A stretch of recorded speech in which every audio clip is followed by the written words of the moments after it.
జీవితం ప్రతి ఒక్కరు కూడా ఒక అవకాశం ఇచ్చింది. ఈమెకి రెండో అవకాశాన్ని ఇచ్చింది మళ్ళీ. So nominations and welcome back to our channel. So 9 కానీ నామినేట్ చేసిన పాయింట్ ఎవరికైనా గుర్తుందా ఈ వీక్?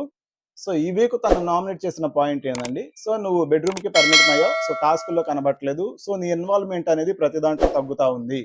ఈ కారణంగా 9 కానీ ఆల్మోస్ట్ 5-6 నామినేట్ చేశారు. కానీ తను ఏం నేర్చుకుంది దీని నుంచి? సో నిన్న 3 టాస్కులు జరిగినాయి. సో 3 టాస్కుల్లో తన పెర్ఫార్మెన్స్ ఏమన్నా ఉందా? సో 3 టాస్కుల్లో కూడా ఒక దాంట్లో ఇష్మి వచ్చింది, ఒక దాంట్లో నిఖిల్ వచ్చాడు, ఇంకొక ఆదిత్య ఓం గారు వచ్చారనమాట. సో తనకి అది ఒక మంచి అవకాశం, కానీ ఆ అవకాశాన్ని తను ఉపయోగించుకుందా? జీవితం ప్రతి ఒక్కరు కూడా ఒక అవకాశం ఇచ్చింది. ఈమెకి రెండో అవకాశాన్ని ఇచ్చింది మళ్ళీ.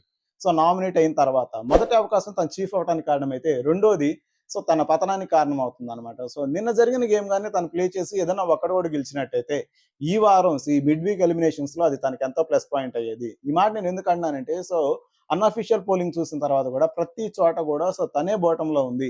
ఆదిత్య ఓం గారు ఏమికన్నా 5-7% అనేది సో లీడ్ లో ఉన్నారనమాట.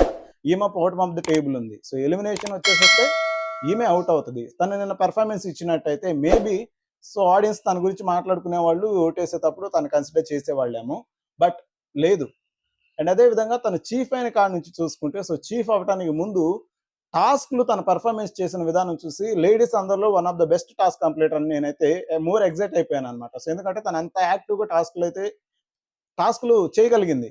బట్ ఇప్పుడు లేదబ్బా, అసలు తను నాకు ప్రభావతి 2.0లో కూడా అంతగా తను ఐడెంటిఫై చేసి చెప్పలేకపోతున్నాను అంటే, సో అక్కడ నుంచి ఈ మనకి ఇది ఉంది చూడండి, so survival of fittest task. So survival of the fittest task లో కూడా తను ప్రతి ఒక్క గేమ్లన్నా నోటెడ్ అయ్యింది బ్రో, నువ్వు మర్చిపోయావు అనేసి అంటే, సో నాకు అది తెలియజేయండి. నేనైతే మర్చిపోయాను నిజంగానే, ఎందుకంటే నాకు గుర్తులేదనమాట తను అక్కడ కూడా ఆడింది అనేది. అండ్ నిన్న వచ్చిన అవకాశాన్ని ఉపయోగించుకొని ఒక గేమ్ అన్న ఆడి సో ఆడియన్స్ దృష్టిలో కాస్త ఎక్స్పోజ్ అయ్యిద్దా అంటే అది కూడా చేయలేదు.